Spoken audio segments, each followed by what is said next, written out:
What's up, YouTube? I'm Brett from Rants. As always, guys, if y'all enjoy our content, don't forget to like, subscribe, and leave that comment down below.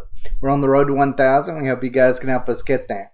Alright, so this is our episode 6 review, decommissioned, of The Bad Batch.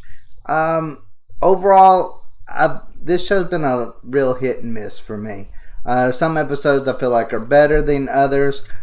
I cannot shake the feeling that there's too much resemblance to season 2 of The Mandalorian. It just feels like a worse version of it. That's the problem that I just have with The Bad Batch just in general. Is I feel like, when you take the Clone Wars, Rebels, The Mandalorian, you just take let's say those three in general. It's the worst version of all of those. And I'm not saying it's a bad show in general. It's not. It's entertaining to a certain extent. But it just feels like it can't break away from the past material or the past shows that's come before it. There's always some plot line that somehow configures back into, one of those that's very familiar. It's not that you can't have characters from any of those to appear. That's not what I'm saying. I'm saying that a lot of the storylines resemble storylines from one of the previous shows that we've seen. That's one of my biggest problems with The Bad Batch. And episode 6 really isn't that different. Unfortunately, we get to see, I think, the worst part of the Clone Wars, and that was the last season when Ahsoka meets the Martez sisters. I hated that storyline.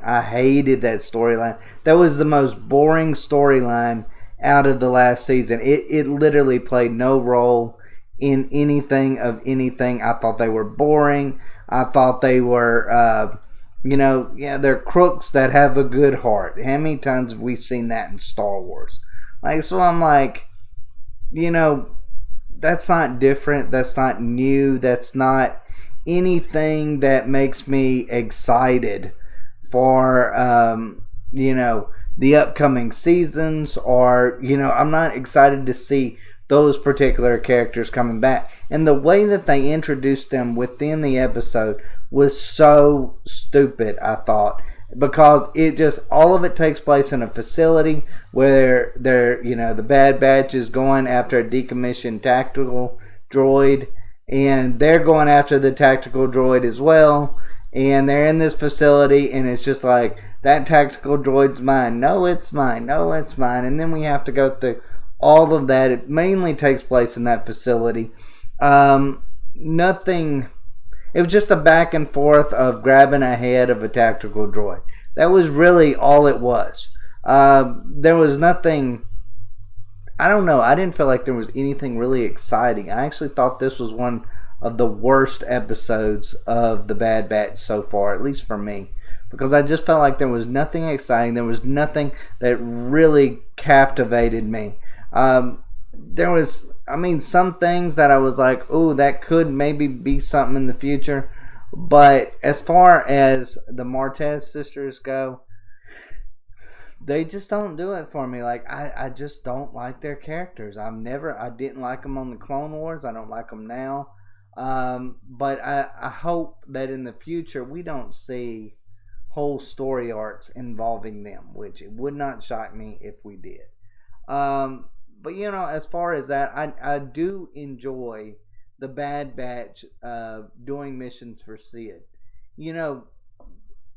I know they're clone soldiers and they're not bounty hunters or anything along those lines, but it is something fun to see, a clone soldier doing, basically working in the underbelly of society, doing the things that usually bounty hunters and things along, paid mercenaries do. It's fun because it allows us to see something new each episode. So I hope they continue on with Sid. I really do enjoy Sid. I still don't trust Sid, but I do actually enjoy Sid. the very first part of this episode, I knew that they're always trying to draw something about these episodes where they take something from the very beginning, like let's say the electric crossbow that Omega was using, and they foreshadow it, and they do it so clearly in the foreshadowing that it just, I don't know, it just drives me crazy because I just feel like that's not very good storytelling. Like, if you're going to do that, kind of like mix it in somewhere and just make us not realize that, okay, that's going to be something important. But as soon as I saw that crossbow, I'm like, that's going to play a role into something. And sure enough, it actually did. Um, I do like the fact that Omega they're starting to show her, how to be one of them, which is nice because she's actually doing missions with them now instead of just being babysitted by them, which I do actually really like that aspect of it. Because there for a while, it just felt so much like The Mandalorian, where you have The Mandalorian taking care of Baby Yoda, and it just felt like this was going down the exact same route, only in less interesting fashion. But yeah, I wish that when it comes to things like the electric crossbow and just anything in general, I wish that they would maybe add hints kind of within the episode, but don't just make something so clear that this is going to be important later on. I just don't like that. I just feel like that's just really poor storytelling. As far as the Wrecker thing is though concerned, now there was some things in there on this that was really compelling and probably is going to play a big role down the line. Wrecker's been having these headaches, and he bumps his head in this, and he started saying good soldiers, and different things along those lines. Like, it's like his inhibitor chip is really starting to take effect, and he's having those headaches that he's not really understanding what's going on. The other teammates don't really know that he's having them. So it's really going to be cool to see, if maybe in the future Wrecker, turns against them as well, or they have to take out the chip for him. I think that's definitely going to be something that you're going to see this season. And I think it's going to be really quick. If not the next episode, it's going to be the episode after that.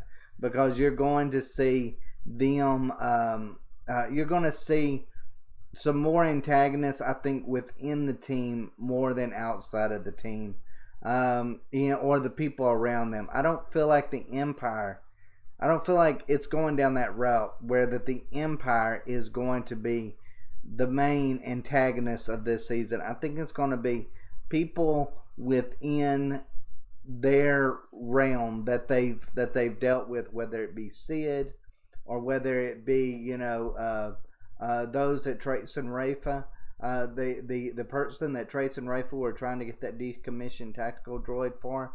It could be that. It could be maybe even Wrecker himself, a Crosshair, or any of them.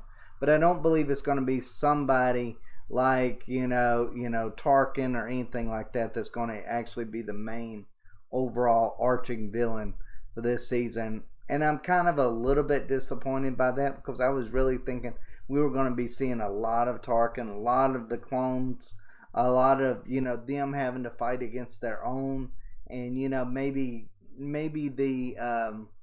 the feelings that they would get of having to fight against a republic, or which is now the Empire, and their own brothers, that they once fought beside, like that. I felt like would have really been stirring a little bit. I thought that would be really something a little heart wrenching that they could have played off of, and it don't necessarily look like they're going down that route this season. But overall, I mean, the people that are the person that Trace and Rafa we're getting that decommissioned tactical droid for. There is no doubt in my mind of who that is, and I think it's Maul. I think he's working. Of course, he's over that gang. He's going to probably need that decommissioned tactical droid in some way, maybe to challenge the Empire in some form or fashion.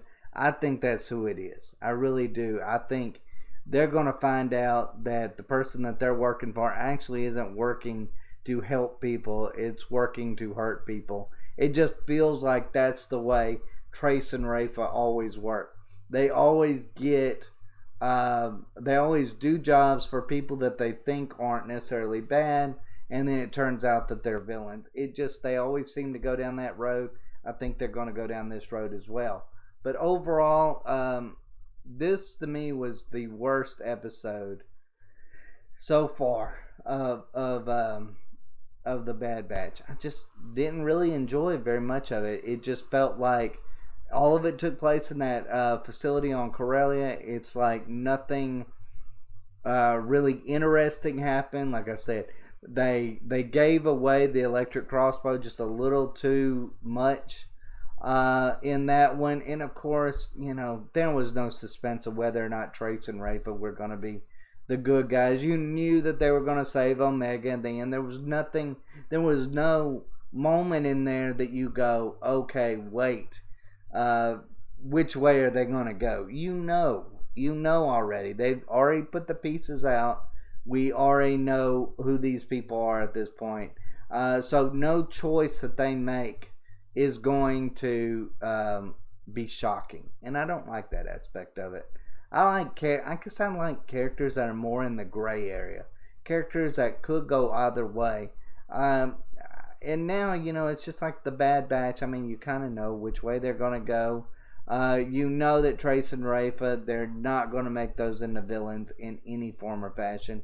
So you know that it goes down this whole smugglers, bounty hunters with good hearts thing. That seems like to be the motto of Star Wars at this point, and I kind of wish that maybe they would change that up a little bit. I'd like to maybe see, more of these bounty hunters. Of course, we did get to see that a little bit in the Clone Wars, but I would love to see more of the bounty hunters or the smugglers that really don't have good hearts. The ones that are out to get people. I feel like this show needs more a villain like that, or someone to really betray them. Now, it could be Sid.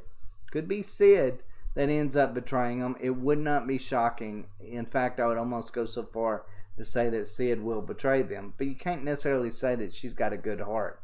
She's getting them to do jobs for them. They don't know who she's doing or wanting those jobs for. I mean, we already saw that she worked for Jabba the Hutt. So, I mean, she's in with some really shady people as well. So, who knows? She might be the villain. I really think maybe Maul might be the person, though, that Trace and Rafe are working for. But overall, I would give this episode like a 5 out of 10. I really would. I just wasn't compelled in any way. I'm hoping that the next episode's better. But we'll just have to see. Guys, let me know what y'all think down below. Did you love it? Did you hate it?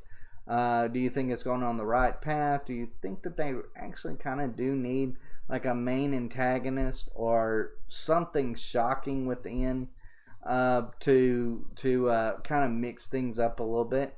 Maybe Wrecker turning on them might be that. But I feel like they kind of foreshadowed that so much now that it wouldn't be shocking to me. But overall, guys, let me know what you think down below. As always, thanks for watching, and y'all take care.